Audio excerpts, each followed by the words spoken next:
ಆತ್ಮೀಯರೇ ನಮಸ್ಕಾರ. ಪರಿವಾರ್ ಟಿವಿಗೆ ಸ್ವಾಗತ ಸುಸ್ವಾಗತ. ನಾನು ಮಣಿಕಂಠ ಸೂರ್ಯ. ನಮ್ಮ ಹೆಮ್ಮೆಯ ಕರುನಾಡಿನ ಗಂಡಬೇರುಂಡ ಎರಡು ತಲೆ ಪಕ್ಷಿಯ ರಹಸ್ಯ. ಇವತ್ತಿನ ಈ ವಿಡಿಯೋದಲ್ಲಿ ಗಂಡಬೇರುಂಡ ಪಕ್ಷಿಯ ರಹಸ್ಯವನ್ನು ತಿಳಿಯುವ ಪ್ರಯತ್ನ ಮಾಡೋಣ. ಅದಕ್ಕೆ ಮೊದಲು ಪರಿವಾರ್ ಟಿವಿಗೆ ಸಬ್ಸ್ಕ್ರೈಬ್ ಮಾಡಿ, ಲೈಕ್ ಮಾಡಿ ಹಾಗೂ ಶೇರ್ ಮಾಡೋದ್ರ ಮೂಲಕ ಪ್ರೋತ್ಸಾಹಿಸಿ.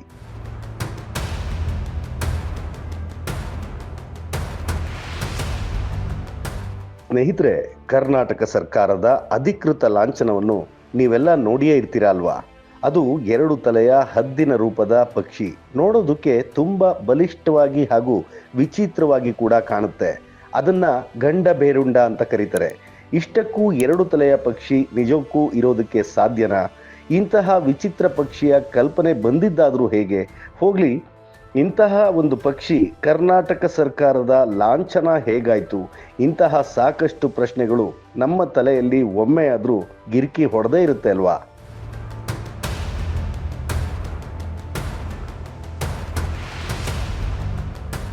ಕೆಲವರು ಈ ಪಕ್ಷಿಯನ್ನು ಮಹಾವಿಷ್ಣುವಿನ ಅವತಾರ ಅಂತ ನಂಬಿದ್ದಾರೆ. ಯಾಕೆ ಅಂದರೆ ಅಸುರ ರಾಜ ಹಿರಣ್ಯಕಶಿಪುವನ್ನು ಕೊಂದ ನಂತರ ನರಸಿಂಹ ಅವತಾರಿ ಶ್ರೀ ವಿಷ್ಣುವಿನ ಕೋಪ ಕಡಿಮೆ ಆಗಿರಲಿಲ್ವಂತೆ. ಆತನ ಕೋಪವನ್ನು ಶಮನಗೊಳಿಸೋದಕ್ಕೆ ಶಿವ ಶರಬೇಶ್ವರನ ರೂಪ ತಾಳಿ ಬಂದ. ಆ ವೇಳೆ ಭಯಂಕರ ಶರಭರೂಪಿ ಶಿವನನ್ನು ಹೆದರಿಸಲು ಮುಂದಾದ ವಿಷ್ಣು ಈ ಗಂಡಬೇರುಂಡನ ರೂಪವನ್ನು ತಾಳಿದ ಅನ್ನುತ್ತೆ ಮಾರ್ಕಂಡೇಯ ಪುರಾಣ. ಈ ಪಕ್ಷಿ ಎರಡು ತಲೆಯನ್ನು ಹೊಂದಿರೋದು ಒಂದು ವಿಶೇಷ. ಜೊತೆಗೆ ಎರಡು ಕೊಕ್ಕು ಹಾಗೂ ಕಾಲುಗಳಲ್ಲಿ 4 ಆನೆಗಳನ್ನು ಹಿಡಿದಿರೋದು ಮತ್ತೊಂದು ವಿಶೇಷ. ಕೆಳದಿಯ ಪ್ರಾಚೀನ ರಾಮೇಶ್ವರ ದೇಗುಲದ ಛಾವಣಿಯಲ್ಲಿ ಗಂಡಬೇರುಂಡದ ವಿಶೇಷ ಶಿಲ್ಪಕಲೆ ಇರೋದನ್ನ ನಾವು ನೋಡ್ಬೋದು. ಶಿಲ್ಪಶಾಸ್ತ್ರದಲ್ಲಿ ತುಂಬನೇ ಮಹತ್ವ ಪಡೆದಿರೋ ಗಂಡಬೇರುಂಡ ರಾಮೇಶ್ವರ ದೇಗುಲ ಮಾತ್ರ ಅಲ್ಲ, ಬೇಲೂರು ಚೆನ್ನಕೇಶವ ದೇವಾಲಯದಿಂದ ಹಿಡಿದು ದೇಶದ ಹಲವು ಪ್ರಾಚೀನ ಮಂದಿರಗಳಲ್ಲಿ ಅಲಂಕಾರಿಕವಾಗಿ ಬಳಸಲ್ಪಟ್ಟಿದೆ. ಇದಕ್ಕಿಂತ ಹೆಚ್ಚಾಗಿ ಈ ವಿಚಿತ್ರ ಪಕ್ಷಿಯ ರೂಪದ ಹಿಂದೆ ಅತ್ಯದ್ಭುತವಾದ ಸಾಂಕೇತಿಕ ಅರ್ಥ ಕೂಡ ಇದೆ. ಇಷ್ಟಕ್ಕೂ ರಾಜ್ಯದ ಯಾವೆಲ್ಲ ದೇವಾಲಯಗಳಲ್ಲಿ ಈ ಪಕ್ಷಿಯ ಶಿಲ್ಪ ಕಾಣಸಿಗುತ್ತೆ ಅನ್ನೋದನ್ನ ಇತಿಹಾಸ ನೋಡೋಣ.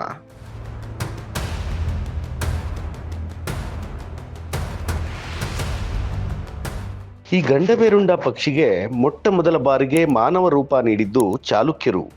ಅವರ ಅವಧಿಯಲ್ಲಿ ಬಳ್ಳಿಗಾವಿಯ ಕೇದಾರೇಶ್ವರ ದೇವಾಲಯದಲ್ಲಿ ಬೃಹತ್ ಮಾನವಾಕೃತಿಯ ಗಂಡಬೇರುಂಡವನ್ನು ಕೆತ್ತಲಾಯಿತು.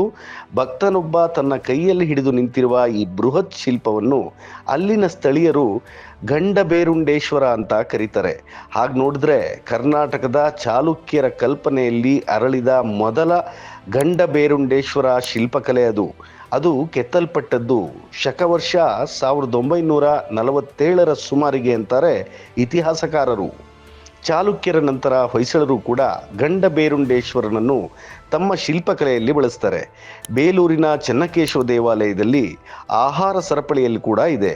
ಜಿಂಕೆಯನ್ನು ಹೆಬ್ಬಾವು, ಹೆಬ್ಬಾವನ್ನ ಮೇಲೆತ್ತಿರೋ ಆನೆ, ಆನೆಯ ಮೇಲೆ ದಾಳಿ ನಡೆಸ್ತಾ ಇರೋ ಸಿಂಹ, ಅದೇ ವೇಳೆ ಗಂಡಬೇರುಂಡ ಒಂದು ಸಿಂಹವನ್ನು ಕುಕ್ಕಿ ತಿನ್ನುತ್ತಿರುವ ಹಾಗೆ ಆ ಶಿಲ್ಪಕಲೆಯನ್ನು ರೂಪಿಸಿದ್ದಾರೆ. ಹಾಗೆ ಈ ಕಾಲ್ಪನಿಕ ಪಕ್ಷಿಯನ್ನು ಶಿಲ್ಪಕಲೆಯಲ್ಲಿ ಬಳಸಿದ್ದು ಮಾತ್ರ ಅಲ್ಲ, ವಿಜಯನಗರದ ಅರಸರು ಮತ್ತು ಮೈಸೂರಿನ ಒಡೆಯರು ಗಂಡಬೇರುಂಡವನ್ನು ತಮ್ಮ ನಾಣ್ಯಗಳಲ್ಲಿ ಮುದ್ರಿಸೋದಕ್ಕೂ ಶುರು ಮಾಡಿದರು.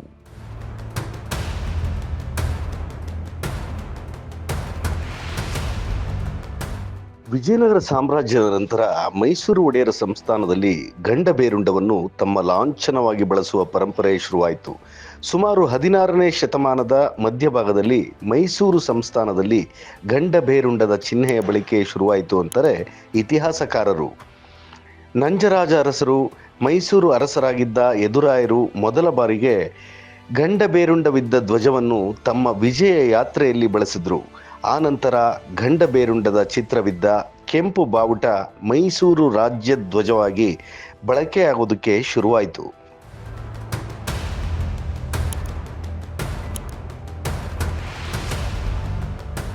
ಸತ್ಯಮೇವೋ ಭವರಾಮ್ಯಹಂ ಅನ್ನೋ ಧ್ಯೇಯ ವಾಕ್ಯವನ್ನು ಹೊಂದಿದ್ದ ರಾಜ್ಯ ಧ್ವಜ ಸತ್ಯ ಹಾಗೂ ಧರ್ಮದ ಸಂಕೇತವಾಗಿ ರಾರಾಜಿಸತೊಡಗಿತು. 1947ರಲ್ಲಿ ಭಾರತಕ್ಕೆ ಸ್ವಾತಂತ್ರ್ಯ ಬಂದ ನಂತರ ಕೂಡ 1956ರವರೆಗೂ ಗಂಡು ಬೇರುಂಡ ಮೈಸೂರು ರಾಜ್ಯದ ಲಾಂಛನವಾಗಿಯೇ ಬಳಕೆಯಾಯಿತು. 1973ರಲ್ಲಿ ನಮ್ಮ ರಾಜ್ಯ ಕರ್ನಾಟಕ ಅಂತ ಹೆಸರು ಪಡೆದ ನಂತರ ಕೂಡ ರಾಜ್ಯ ಲಾಂಛನದಲ್ಲಿ ಯಾವ ಬದಲಾವಣೆಯೂ ಆಗಲಿಲ್ಲ. ಇವತ್ತಿಗೂ ಕೂಡ ಗಂಡ ಬೇರುಂಡ ಕರ್ನಾಟಕದ ಹೆಮ್ಮೆ ಹಾಗೂ ಘನತೆಯ ಸಂಕೇತವಾಗಿ ರಾರಾಜಿಸ್ತಾ ಇದೆ ಮತ್ತು ಬಳಕೆಯಲ್ಲಿ ಕೂಡ ಇದೆ. ಮುಂದಿನ ಸಂಚಿಕೆಯಲ್ಲಿ ಮತ್ತೆ ಭೇಟಿ ಮಾಡೋಣ.